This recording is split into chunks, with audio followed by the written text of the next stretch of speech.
Nous sommes ensemble pour la deuxième partie de l'Africa Newsroom et ils sont toujours avec nous sur ce plateau, Mamadou Mara, Emmanuel Dupuy et Ibouba.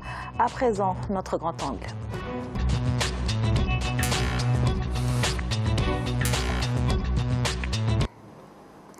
En Côte d'Ivoire, la polémique s'alimente autour de la réforme de la commission électorale indépendante.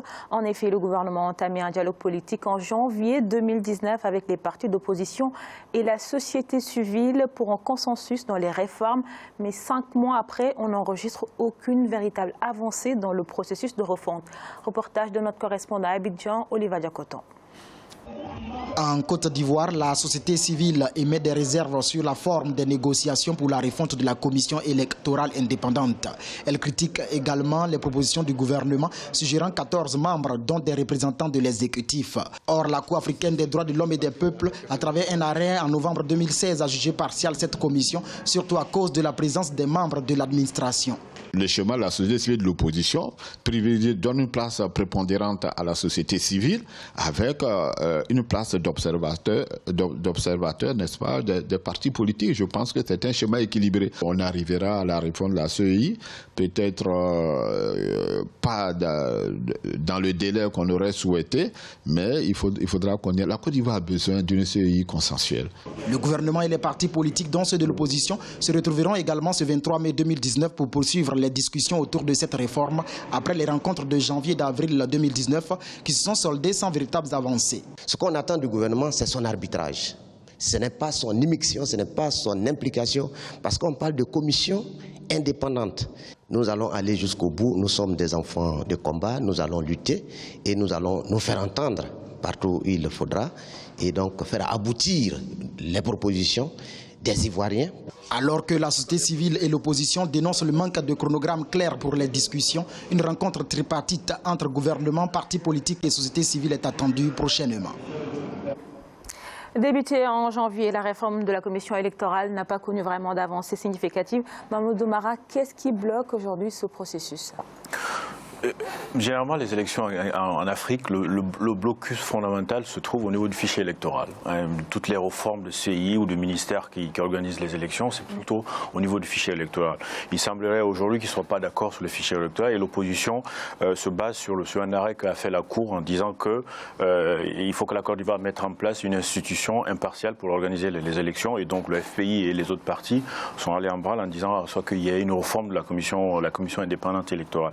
Mais au-delà de ça, l'Afrique, on a un souci majeur dans l'organisation des élections. Même si on a en Guinée, on appelle une CENI, en Côte d'Ivoire, on appelle CEI, pourquoi on n'est pas capable de créer une élection africaine à la mesure africaine, à la dimension africaine? Nous sommes capables socialement de régler nos conflits sous l'arbre à palabre, de trouver des solutions. Comment serait-elle cette élection africaine? Cette élection africaine doit se faire avec une dimension africaine de la chose, c'est-à-dire que trouver toujours un consensus. Chaque fois qu'il y a un problème en Afrique, on part toujours du social. Partir du social pour résoudre ce problème. Le véritable souci dans nos élections, c'est les fichiers électoraux, comme j'ai dit. Par exemple, pour résoudre ce problème de fichiers électoraux, moi je vous propose dès qu'on détient une carte nationale ou dès qu'on détient un passeport, avec plus de 18 ans, par défaut, tu es inscrit sur la liste électorale. Que tu viennes te présenter ou pas, par défaut, tu es inscrit sur la liste. Comme ça peut se faire ailleurs, mais il est important qu'on incite les gens à aller vers les élections. Emmanuel Dupuy, en l'absence de ce consensus, est-ce qu'on peut imaginer un glissement de calendrier électoral en Côte d'Ivoire? Alors, tout est envisageable. Maintenant, je pense que la vraie question, c'est non seulement la constitution du fichier électoral, la composition de la commission électorale indépendante, ça a été dit. Il y a des partis politiques, mais il y a sans doute aussi des représentations qui sont extérieures aux partis politiques. D'ailleurs, la meilleure preuve en est, c'est que la plupart des gens qui y ont voté ne se reconnaissent pas dans les partis politiques de la scène politique d'aujourd'hui ou de celle, encore une fois, une refonte totale de l'organe électoral, ce qui n'est pas le cas du gouvernement. Alors, le gouvernement n'a pas intérêt à le faire, évidemment, puisque le gouvernement veut rester dans une logique de continuité, dans un accord qui fait que les deux partis, le PDCI d'un côté et le Rassemblement des démocrates, le Rassemblement des républicains, se partageaient le pouvoir et d'une certaine façon se seraient succédés l'un à l'autre. Maintenant, moi je crois profondément au fait que la question qui est posée aujourd'hui, mérite d'être posée aujourd'hui et contrairement à beaucoup de contextes électoraux, pas juste avant le scrutin. Donc il y a suffisamment de temps pour que l'on puisse s'en préoccuper. Et d'autant plus qu'il y a à côté de la préparation des élections, le déroulement des élections. Et de ce point de vue, non seulement l'Afrique devrait avoir un consensus, comme vous le disiez, et je ne suis pas certain que je le qualifierais comme tel, mais en tout cas, devrait s'approprier des processus électoraux avec un certain nombre de règles électorales qui sont conformes et en tout cas partagées par l'ensemble des 54 pays de l'Union européenne. Une sorte de charte électorale qui permettrait de faire des élections de la même manière partout. Et non pas, comme ça existe dans un certain nombre de pays, avec des constitutions qui ne précisent pas le plafond des défenses électorales, ce qui permet aux sortants ou aux partis présidentiels de considérer que l'action gouvernementale est un programme électoral. Et bien évidemment, malheureusement, ça se passe comme ça dans la plupart. Dans la plupart des cas, et c'est hélas le cas lors de l'élection l'été dernier au Mali, par exemple, ou récemment encore l'élection sénégalaise. Et puis, bien évidemment, d'évoquer ce que vous disiez, c'est-à-dire l'inscription sur les listes électorales, qui pose une autre question, c'est le principe de la citoyenneté, l'appartenance à la nation, dans lequel il y a insuffisamment d'appartenance, si j'ose dire, numériquement parlant, à travers un recensement qui parfois, je résume mon propos, le recensement électoral n'est pas forcément le recensement national. À un moment ou à un autre, pour que les élections soient libres et transparentes, il faut qu'il y ait concomitance, sinon effectivement, on peut faire tout ce qu'on veut d'un fichier électoral. Iboba, avec les crises qu'a déjà connues la Côte d'Ivoire, une élection contestée d'avance peut présenter des risques pour le pays. Absolument, des risques oui, mais comme vous le savez très bien aussi, donc, il faudra aussi se rappeler donc, de ce discours qu'a tenu le président Ouattara, qui avait fait cette promesse-là, qui avait dit que donc, il y aura une refonte donc, du fichier électoral. Ça c'était juste au mois de janvier 2019, si je me trompe. Je crois que c'est le même son de cloche partout en Afrique. Et aujourd'hui, il est temps de traiter ce problème-là avec une certaine acuité, puisque les dirigeants africains, comme l'a dit mon ami Dupuis, c'est une idée émancipatrice. Hein. Aujourd'hui, peut-être sûrement élaborer cette façon de faire, peut-être sûrement d'organiser les élections donc, dans certains pays, une union sur une voie qui sera adoptée par tous les membres donc, de l'Union africaine. Je crois que ça sera une très bonne idée, c'est-à-dire avoir donc, une institution qui est là, qui pourra gérer les élections et qui sera une institution indépendante. Je crois que là, ils pourront peindre vraiment donc, de mieux la démocratie africaine. Et pour rester en cette période électorale ivoirienne, certains accusent le gouvernement de vouloir gagner du temps pour cette échéance de 2020. Partagez-vous cet avis, Mamadou ? C'est possible. Le président Ouattara est venu au pouvoir grâce à l'aide de Soro Guillaume. Ils ont goûté aux dorures de la République. Je pense que quand on goûte aux dorures de la République, parfois on n'est pas prêt à la laisser. Mais ce qui est surtout qu'il faut comprendre ici, en tout cas ce que l'opposition réclame, ça peut être justifié. Parce qu'il y a ce qu'on appelle les importations de personnes, c'est-à-dire qu'aujourd'hui, en temps X, on a 100 000 personnes qui habitent une zone. À l'approche des élections, on en a 900 000 par hasard, une zone qui devient peuplée d'une minute à l'autre. Donc l'opposition a le temps qu'elle dit. Mais bon, après ce que dit mon cher ami sur le pouvoir en question, sur l'organisation des élections, je ne pense pas qu'on puisse trouver une charte africaine pour l'organisation des élections. Parce que nos pays sont différents, nos cultures sont différentes. La culture anglo-saxonne, la culture anglophone en Afrique et la culture française, francophone, elles sont différentes. Donc culturellement déjà, nous avons une manière de faire très différemment. Quand on regarde les échanges économiques entre les pays anglophones et les pays francophones, ça n'existe quasiment pas. Donc il est très difficile dans nos pays de voir, on prend l'exemple du Ghana qui est quand même l'emblème, l'exemple en termes d'organisation d'élections dans la sous-région ouest-africaine. Ce n'est pas le cas dans tous les pays. Donc pour moi, l'idée, elle est éloquente. Si on arrive à le faire, c'est très bien. Ça a été dit par les pères fondateurs l'unité africaine. Si nous arrivons à avoir une charte africaine, c'est une bonne idée, mais je ne pense pas qu'elle puisse faire son chemin. Je précise mon propos. Oui, allez-y. Moi, je pense que ce qui est faisable dans l'espace européen, ou ce qui a été faisable dans l'espace européen durant les 70 dernières années, à savoir la mise en place de ce qu'on appelle l'ODIHR, un observatoire d'observation électorale pour les 57 pays de l'OSCE, est tout à fait faisable au niveau africain. Alors, si ce n'est pas faisable au niveau continental, c'est parfaitement faisable au niveau sous-régional.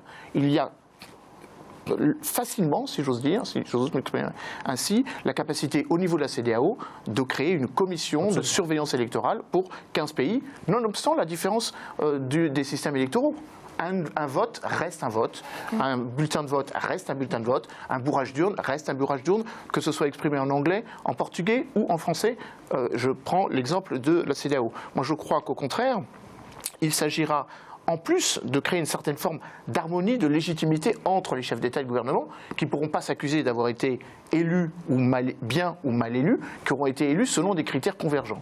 Je crois que ça peut être justifié, mais ce que je veux dire, la démocratie dans les années 90, après le séminaire de Bâle, on nous a imposé la démocratie en Afrique.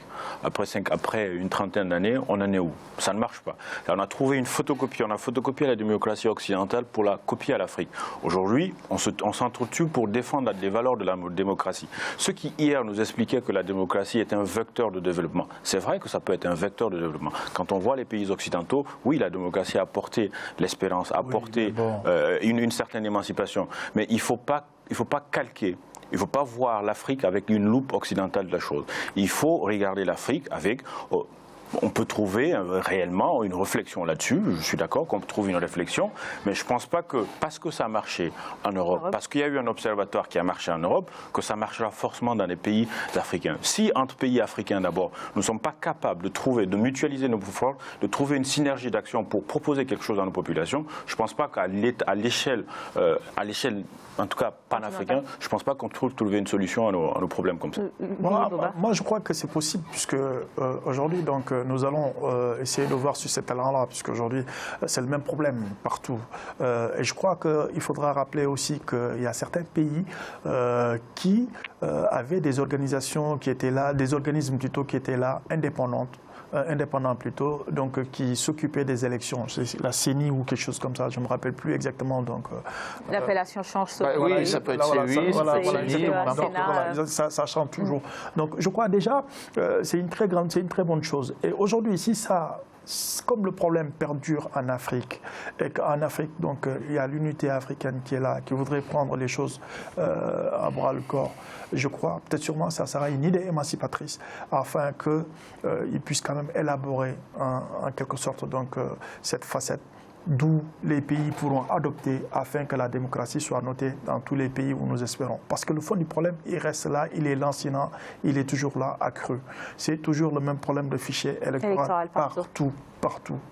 Mais si vous avez des présidents qui ont fait 30 ans au pouvoir, comment voulez-vous que ce président soit en accord avec un jeune qui a même âge que vous? Mais voilà, donc il faudra pallier à ce problème. Non, mais du coup, si vous le trouvez anormal, je suis d'accord sur le postulat. Je suis d'accord sur le postulat. Un président soit là pendant 30 ans.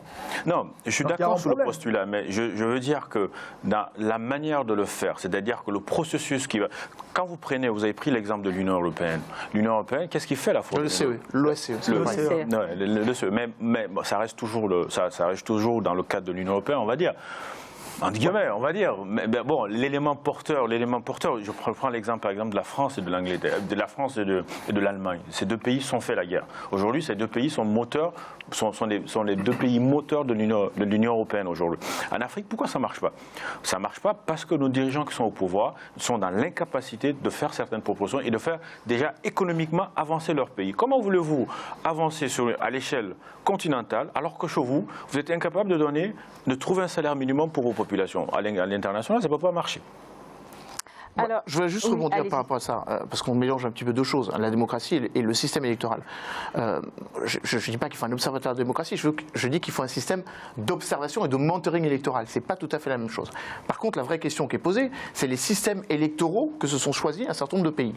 Quand, par exemple, il y a eu la réforme en novembre 2016 de la Constitution ivoirienne, avec la mise en place d'un système à l'américaine, il faut quand même se souvenir de la chose, élection d'un président et d'un vice-président, pour minorer la capacité d'opposition du Parlement. Donc une hyper-présidentialisation. Au Sénégal, le président Macky Sall a un petit peu eu la même idée, pensant que les élections législatives allaient lui être fatales. Et la vraie question, elle est là. Il faudrait que, sans doute, à l'avenir, on réfléchisse à la manière dont on importe des systèmes électoraux, comme vous le dites, qui ne sont pas forcément les plus adaptés. Je ne suis pas certain qu'un système à l'américaine, en Côte d'Ivoire, nonobstant, je peux le comprendre par rapport aux investissements américains et par rapport au fait que le président Barack Obama l'avait suggéré au président Ouattara entre 2015 et 2016. C'est un fait. Mais je crois que la vraie question qui devrait être posée, c'est la concomitance des élections. Et qu'un pas vers la démocratie serait ou consisterait à ce que les élections présidentielles et les élections législatives soient faites le même jour ou dans un laps de temps relativement court. Parce que ce qui arrive, et ce qui est en train d'arriver au Mali, c'est qu'une fois que le président est élu, là, pour le coup, il repousse les élections législatives parce qu'il a parfaitement compris que c'est là où va se faire l'opposition. Donc moi, je crois que Et c'est le cas un peu partout? C'est le cas absolument partout.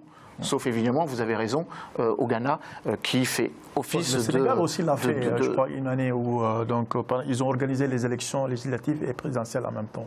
Ah, ils l'ont fait précédemment, mais c'est pas du tout la stratégie qu'on prend actuelle. Il parle au passé. Oui, mais non, mais c'est clair. Non, mais c'est juste pour essayer un tout petit peu d'attirer la. Oui, non, mais il y a des bons exemples. Marat, que c'est possible. Et je crois que c'est une voie qui sera noble, en fait, en quelque sorte. Aujourd'hui, on s'attend à cela. Nous voyons que, pourvu que ça dure et que vivement la démocratie en Afrique, c'est ce que nous souhaitons. Donc aujourd'hui, à ce point. Alors, messieurs, on va rester en Côte d'Ivoire et parler de cette échéance d'octobre 2020. Le FPI de Laurent Gbagbo et le PDCI RDA d'Henri Konan Bédié se rapprochent davantage. Hier même, ils se sont vus. Peut-on espérer une alliance de ces deux formations pour la présidentielle de 2020? Moi, je le pense, parce que derrière la geste oufouettiste, parce que tout le monde essaye de se repositionner selon l'appartenance à un courant historique ou un courant créé de toutes pièces, et je pense que c'est plutôt le cas de ce qu'apprenait le président Ouattara, il y a effectivement une forme de front uni contre l'actuel président. Donc ça, c'est une réalité. Et effectivement, Afi N'Guessan ou évidemment le président... Afi est jusque-là exclu. C'est le FPI de Laurent Gbagbo qui a rencontré Oui, c'est vrai, c'est pas faux. Mais où au sein du PDCI se joue aussi une guerre générationnelle, comme elle a pu se jouer au FPI, entre d'un côté Jean-Louis Billon et de l'autre le vieux président Konan Banny. Et si ces deux partis devraient se coaliser, qui serait le candidat entre le FPI et le PDCI? Mais je crois que ce sont déjà coalisés. Juste une petite question, pour répondre à la question. Moi, je crois que le candidat doit être jeune et que je crois que le candidat doit être d'abord issu d'un processus de désignation interne dans chaque parti pour ensuite s'imposer vis-à-vis de l'autre.